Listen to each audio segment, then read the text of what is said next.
Hello and नमस्कार dear students. मैं हूं डॉक्टर योगेंद्र सिंह गुर्जर और मैं डायरेक्टर प्रयोग नर्सिंग हूं बच्चों। और आज मैं स्पेशली आप लोगों से बात करने आया हूं जो तैयारी कर रहे हैं नॉरसेट 2022 की। तो इससे पहले कि मैं आगे बढ़ूं आपको छोटा सा मैं अपना इंट्रोडक्शन दे देता हूं कि मैं बेसिकली नर्सिंग फील्ड से नहीं हूं, क्वालिफिकेशन थोड़ी अलग है। मैंने एमबीबीएस किया है आरएनटी मेडिकल कॉलेज उदयपुर से। मैंने किया है बच्चों एसएमएस जयपुर से। उसके बाद मैंने आईडीसीसीएम नाम की एक डिप्लोमा किया है जो क्रिटिकल केयर के लिए होता है। ठीक, तो इससे आपको ये अंदाजा लग जाएगा कि मैं जिस लेवल पर बात कर रहा हूँ उसको आपको कितनी गंभीरता से लेना चाहिए। इसके अलावा ये इंट्रोडक्शन तो हो गया, इसके अलावा मैं 2017 से नर्सिंग ऑफिसर को कोचिंग करा रहा हूँ। नर्सिंग ऑफिसर के लिए जो अब तो नॉरसेट के थ्रू होने लग गया, लेकिन 4-5 साल पहले अलग अलग एम्स अपने अपने एग्जाम अलग कंडक्ट कराते थे। बीएचयू अलग कराता है, ईएसआईसी अलग कराता है। तो जो भी एग्जाम होते थे सेंट्रल लेवल के, स्टेट लेवल के, उनकी तैयारी में आपको करा रहा हूँ। तो आज मैं आपसे जो बात कर रहा हूँ बच्चों, वो नॉरसेट की प्रिपरेशन को लेकर के कि आपको नॉरसेट की तैयारी किस तरह से करनी चाहिए वो मैं आपको बताना चाहता हूँ। नॉरसेट की तैयारी की अच्छी स्ट्रेटजी क्या हो सकती है। अच्छा, आप किसी के मन में ये आ रहा हो कि साहब आप तो नर्सिंग में, आपने तो ना नर्सिंग की पढ़ाई की है, आपको तो कोई आइडिया नहीं है। तो मैं आपको बता देता हूँ कि हाँ, ये सच है, मैंने नर्सिंग की पढ़ाई नहीं की है, लेकिन एम्स को मैं आपसे बहुत अच्छे से जानता हूँ। एम्स को मैं आपसे ज्यादा जानता हूँ कि कैसे एम्स एग्जाम लेता है, किस लेवल के क्वेश्चन बनाता है और कहाँ वो बच्चों से गलतियां करवाता है, क्योंकि मैंने इसके बहुत एग्जाम दिए हैं। वो मेडिकल हो या नर्सिंग, ये एम्स पूरे 1 साल मेहनत करता है। अलग से इसकी एक स्पेशल सेल होती है बच्चों, जिसका केवल और केवल एग्जाम कंडक्ट कराना होता है, जो केवल क्वेश्चन पेपर तैयार करता है। एग्जामिनेशन सेल, आप कभी फॉर्म वॉर्म भरते होंगे, उसमें देखा होगा आपने, एग्जामिनेशन सेल है। उसका काम यही है साल भर में सब जो भी एग्जाम एम्स को कंडक्ट कराने हैं उनके लिए बेहतरीन पेपर और क्वेश्चन आंसर क्वेश्चंस बनाना, क्योंकि इसका एक स्टैंडर्ड है बच्चों। ये देश की प्रीमियम प्रीमियम, चाहे वो मेडिकल हो चाहे वो नर्सिंग हो, जो सबसे रेपुटेटेड ऑर्गेनाइजेशन अगर नर्सिंग और मेडिकल के फील्ड में है तो वो एम्स है। तो मैं इसको बहुत अच्छे से जानता हूँ ये कैसे आपसे गलतियां करवाता है, और आपकी जो तैयारी में जो कमी है वो भी मुझे पता है, इसीलिए मैं ये वीडियो लेकर के आया हूँ। ये आप ही है, आपसे मेरा मतलब जो भी बच्चा बीएससी नर्सिंग या जीएनएम कॉलेज में भर्ती एडमिशन लेता है या वहां से डिग्री लेता है, तो बहुत ही आसान है कि साहब आपने थ्योरी की कुछ क्लासेस ली, 4 साल अगर आपने बीएससी नर्सिंग किया, 3 साल अगर आपने जीएनएम किया, कुछ प्रैक्टिकल की क्लासेस हो जाती हैं और कुछ क्लिनिकल पोस्टिंग हो जाती है, जिसमें थोड़ा बहुत जो सिंसियर बच्चे हैं वो थोड़ा बहुत पढ़ लेते हैं या सीखते हैं, लेकिन ज्यादातर बच्चे ऐसे होते हैं जो क्लिनिकल पोस्टिंग में एंजॉय होता है कि सब चलो हॉस्पिटल घूम के आएंगे, थोड़ी देर रहेंगे, फिर आ जाएंगे और फिर देखेंगे जो मन करेगा वो कर लेंगे। और ये नेचुरल है, कॉलेज में थोड़ा मस्ती करने का टाइम भी होता है, आपको लगता है कि सब मस्ती कर लेनी चाहिए। तो आप एक कॉलेज पास आउट हो जाते हो, आपने बीएससी नर्सिंग कर ली, बीएससी नर्सिंग अगर आपने कर ली या आपने जीएनएम प्लस 2 ईयर एक्सपीरियंस ले लिया, तो आप कॉलेज से जब निकल चुके हो तो आप एक स्टूडेंट हो और आपने थ्योरी ज्यादा पढ़ी है और क्लिनिकल काम बहुत कम किया है, बहुत कम। तो इसमें प्रॉब्लम क्या है? प्रॉब्लम ये है कि अगर आप टीचिंग लाइन में जाते, अगर आपको टीचिंग करानी होती ना, तो आपको थ्योरी से बहुत आसानी से काम चल जाता कि साहब किताबों में क्या लिखा है मुझे अच्छे से पता है। तो आपको एम्स वाले लेते कि ये साहब आप तो ट्यूटर बनने के लायक हैं, या टीचिंग में तो आपके जैसे लोगों की जरूरत है। लेकिन जो नर्सिंग ऑफिसर बना रहा है या नॉरसेट जो करवा रहा है, उसको ट्यूटर या टीचर की जरूरत नहीं है, उसको नर्सिंग ऑफिसर है। जो नर्सिंग ऑफिसर वहां जाते ही काम करना शुरू कर दे, क्या करेगा? या इमरजेंसी में जाएगा या वार्ड में जाएगा या फिर आईसीयू, कुछ एचडीयू नाम की एक यूनिट भी होती है, यहाँ पर काम करवाएंगे। तो ये जो कॉलेज पास आउट से लेकर के एक क्लिनिकली साउंड नर्सिंग ऑफिसर बनने का जो जर्नी है आपकी, वो आसान नहीं है, क्योंकि ये जो क्लिनिकल नॉलेज का जो गैप है ना, जो आपकी बहुत कम नॉलेज है, इसको इंप्रूव करे बिना आप नर्सिंग ऑफिसर के एग्जाम को फाइट नहीं कर सकते। सीएचओ के लिए मैं मानता हूं कि आप थ्योरी पढ़ करके भी या बहुत चीजों को याद करके शायद उस एग्जाम को क्लियर कर लो, लेकिन बात अगर नॉर्सेट की होगी तो मैं आपको बहुत क्लियरली बता रहा हूं कि आपको बेसिक प्रिंसिपल या कॉन्सेप्ट को समझे बिना आप इसको फाइट नहीं कर सकते। क्यों नहीं कर सकते? क्योंकि आप 100 क्वेश्चन रटोगे, वो 101वां क्वेश्चन नया बना देंगे। आप बोलोगे कि साहब मेरी कैपेसिटी तो आपको पता नहीं है, मैं 1000 क्वेश्चंस को आंसर के समेत रट सकता हूं, तो वो 1001वां सवाल बना देंगे बच्चों, जिसका आंसर डिफरेंट हो सकता है। क्यों? क्योंकि क्लिनिकल कंडीशन में या क्लिनिकल प्रैक्टिस में हर एक पेशेंट नया चैलेंज होता है। क्योंकि मैं 18 साल से क्लिनिकल फील्ड में काम कर रहा हूं, तो मुझे पता है कि आप एक फॉर्मूला सभी पेशेंट पर अप्लाई नहीं कर सकते हैं। इसको भी मैं आपको एग्जाम्पल के साथ बताता हूं, आपको बहुत आसानी से आ जाएगा। ये किसी स्टूडेंट का ही पूछा हुआ सवाल है। बच्चे ने मेरे से पूछा था कि sir, shock is equal to hypotension plus tachycardia होता है। मुझसे उसने पूछा कि सर, अगर shock is equal to hypotension plus tachycardia होता है, तो बताओ हाइपरटेंशन प्लस ब्रेडिकार्डिया क्या होगा। तो वो सवाल तो बिल्कुल एक्चुअली सेंस वाला नहीं है, लेकिन ये बात भी अपने आप में पूरी तरह से सही। और एम्स वाले यही आपसे गलती करवाते हैं कि all of the following is true about shock except, और वो क्या लिख देंगे कि shock is always associated with hypotension and tachycardia, और आप इसी में घूम जाओगे।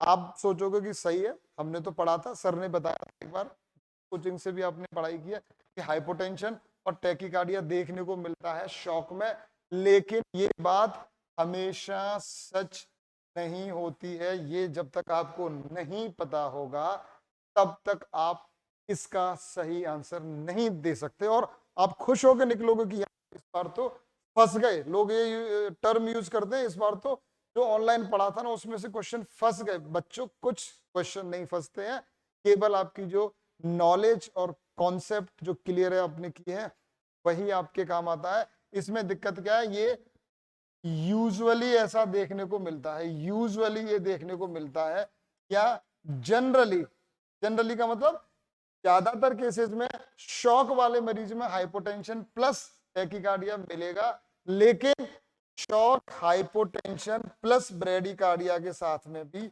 हो सकता है और होता है। तो दिक्कत कहाँ आई? दिक्कत यहां आई कि आपको एक लाइन बताई और उसको बार बार आपको याद करने के लिए बोला गया कि बच्चों याद रखना, हाइपोटेंशन और टैकीकार्डिया, शॉक में क्या मिलेगा? Hypotension plus tachycardia. नो, आपको शॉक के बारे में डिटेल पता होनी चाहिए। ये पता होना चाहिए कि शॉक किस टाइप का है और उसमें क्या कंडीशन होगी, हाइपोटेंशन के साथ में टैकीकार्डिया होगा या ब्रेडिकार्डिया।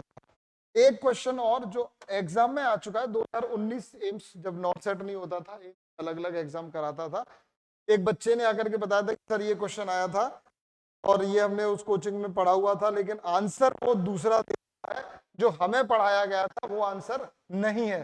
तो क्वेश्चन ये था बच्चों की, मैसिव ब्लड ट्रांसफ्यूजन, शॉर्ट में इसलिए लिख रहा हूं ताकि कम टाइम में आपको ज्यादा से ज्यादा बातें बता पाऊं। मैसिव ब्लड ट्रांसफ्यूजन में आपको कौन सा metabolic abnormality and electrolyte imbalance देखने को मिलता है? ये क्वेश्चन आया था एम्स 2019। बच्चा बहुत सिंसियर था, वो टेस्ट सीरीज में आता था, मेरे पास एक्सप्लेनेशन भी लेता था। तो उसको पता था कि सर की जो टेस्ट सीरीज में जो क्वेश्चन का लेवल है वो एग्जैक्टली एम्स के लेवल के, तो उसने मुझे कहा कि सर मैं जो आंसर करके आया हूँ वो तो गलत हो गया है, जबकि मैंने बार बार पढ़ा है और कोचिंग में कई जगह पर ये मुझे बताया गया था। क्या बताया था उसको? कि मेटाबॉलिक एसिडोसिस जो होता है वो यूजुअली एसोसिएटेड होता है हाइपर कैलीमिया। मतलब मेटाबॉलिक एसिडोसिस के साथ आपको अक्सर क्या देखने को मिलेगा? Hyper kalaemia. और मेटाबॉलिक एल्कलोसिस के साथ आप जो देखते हो एबनॉर्मल इलेक्ट्रोलाइट इम्बैलेंस, वो होता है हाइपोकैलीमिया।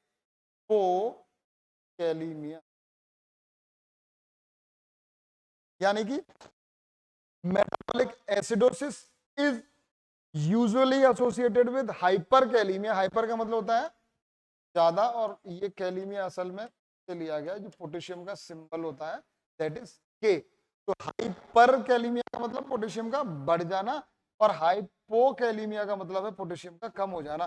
तो ये एल्कलोसिस जो होता है वो यूजुअली एसोसिएटेड होता है किससे? हाइपोकैलीमिया से। और एसिडोसिस होता है हाइपरकैलीमिया से। लेकिन ये कंडीशन ऐसी है बच्चों जिसमें मेटाबॉलिक एल्केलोसिस विद हाइपरकैलीमिया देखने को मिलता है। अब इसमें एम्स की क्या समझदारी थी? क्योंकि एम्स में जो एग्जामिनर क्वेश्चन बना रहा है वो जानता है कि ये बात बच्चे रट के आते हैं, उनको तोतों की तरह ये बात पढ़ाई जाती है कि मेटाबॉलिक एसिडोसिस में हाइपरकैलीमिया देखने को मिलता है, मेटाबॉलिक एल्कलोसिस में हाइपोकैलीमिया देखने को मिलता है। और इसी बात को 20 बार रिपीट करा करा करके, गोल घुमा घुमा करके उनको याद कराया जाता है। याद रखना बच्चों, याद रखना बच्चों। लेकिन जब क्वेश्चन आता है मैसिव ब्लड ट्रांसफ्यूजन पर, तो आंसर जाता है एल्कलोसिस विद हाइपरकैलीमिया। तो ये तो हो गई परेशानी। अब इसका सॉल्यूशन क्या है? इसका सॉल्यूशन बहुत ही आसान है कि आपसे जो सवाल पूछा गया है ना, उस टॉपिक, उस क्वेश्चन के लिए स्पेसिफिक कंडीशन जो दी गई है, जैसे इसमें मैसिव ब्लड ट्रांसफ्यूजन की कंडीशन दी गई है ना, उस कंडीशन के बारे में आपको पता होना चाहिए कि उसमें क्या होता है। अभी इतना टाइम नहीं, क्योंकि मैं क्लास लेने नहीं आया हूं, एक आपको नॉलेज देने के लिए सिर्फ आज आपसे जुड़ा हूं बच्चों। तो मैं डिटेल में इसको पढ़ाऊंगा जब क्लास लूंगा, या जब बच्चे ऑनलाइन ऑफलाइन क्लास ज्वाइन करते हैं उनको मैंने बताया हुआ है ऑलरेडी।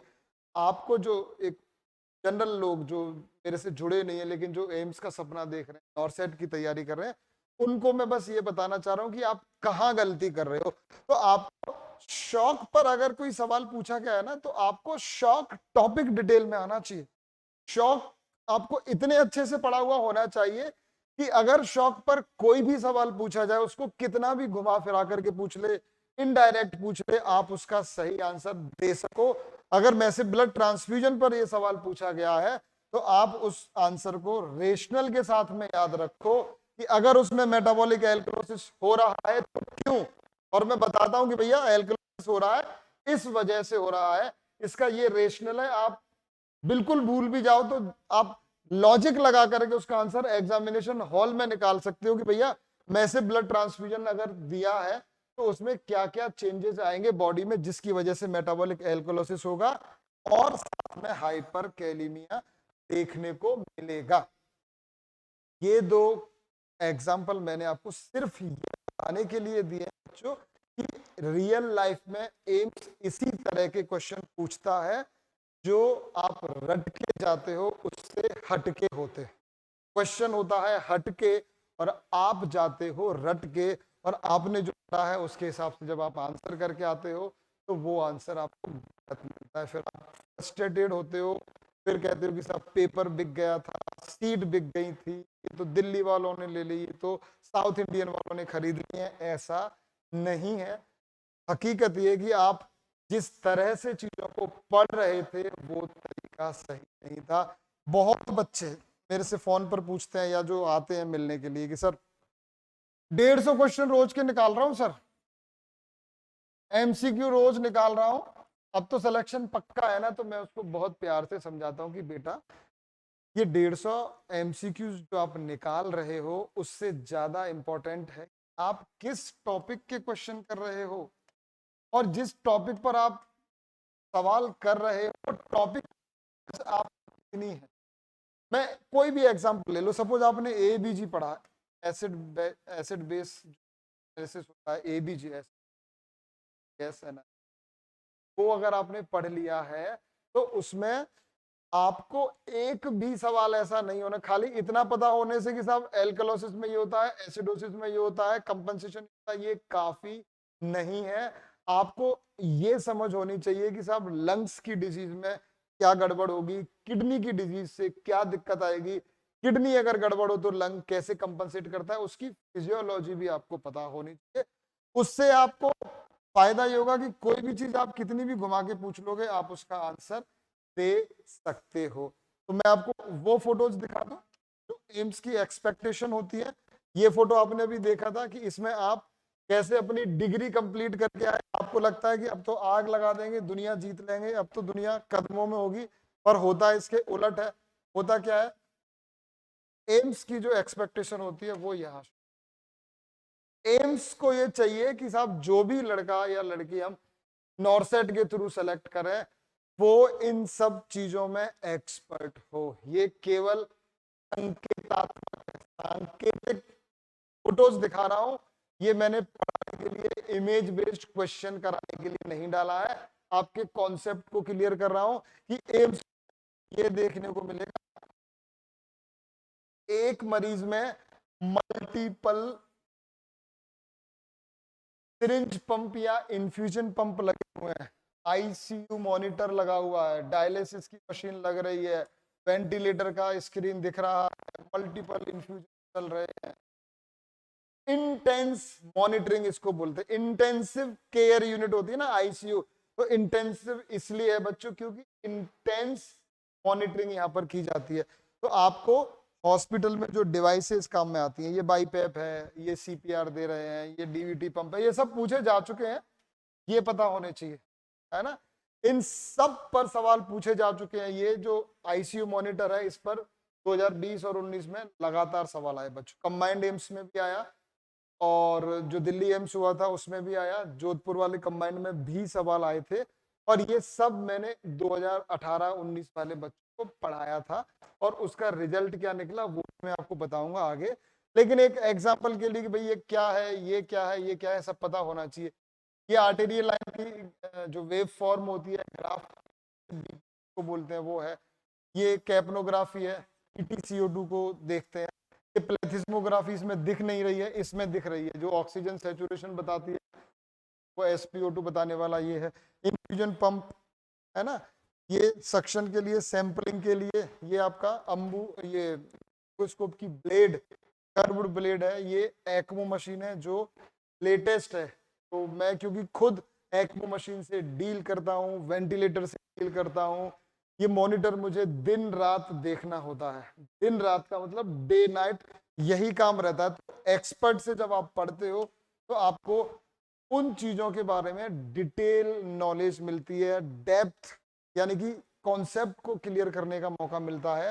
ये भी कॉम्बी ट्यूब्स, ये कैपनोग्राफी का जो अभी मैंने आपको पिछले वाले में दिखाया था, ये CSE combined spinal epidural set है। ये मैं पढ़ा नहीं रहा हूँ, बस आपको एक आइडिया दे रहा हूँ।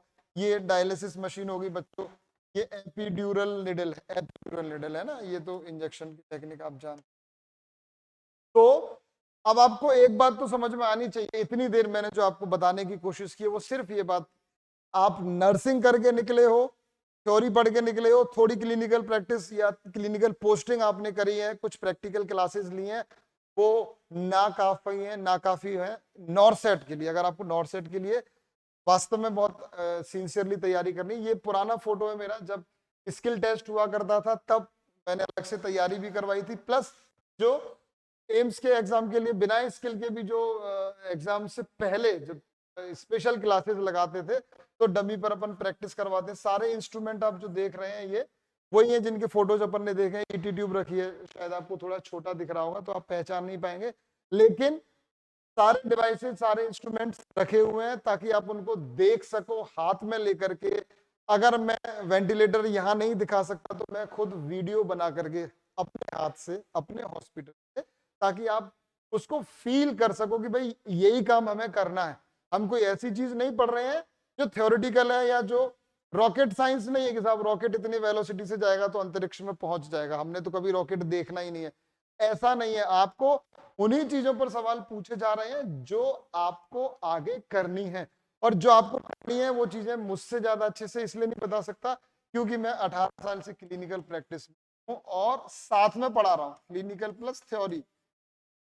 जो थ्योरी में 12 साल 15 साल से पढ़ा रहे हैं, लेकिन क्योंकि वो क्लिनिकल प्रैक्टिस में, इट इज वेरी डिफिकल्ट कि वो एंटीसिपेट कर पाए कि क्या सवाल पूछ। अब उनको इतना जरूर पता चल गया कि साहब इमेज बेस्ड क्वेश्चन आ रहे हैं, तो उन्होंने इंटरनेट से जितनी इमेजेस थी सारी डाउनलोड करके बोल दिया कि भैया इनको रट लेना, इनको पढ़ लेना, इनके बाहर कुछ नहीं जाएगा। तो बाहर तो नहीं जाएगा, लेकिन 100 इमेज 150 इमेज 200 इमेज कौन याद रख पाएगा। ये जो मैंने आपको पहले जो फोटोज दिखाए कि जो 2019-18 में जो बच्चों को तैयारी करवाई थी, उसका परिणाम क्या रहा ये मैं आपको दिखाना चाह रहा हूँ।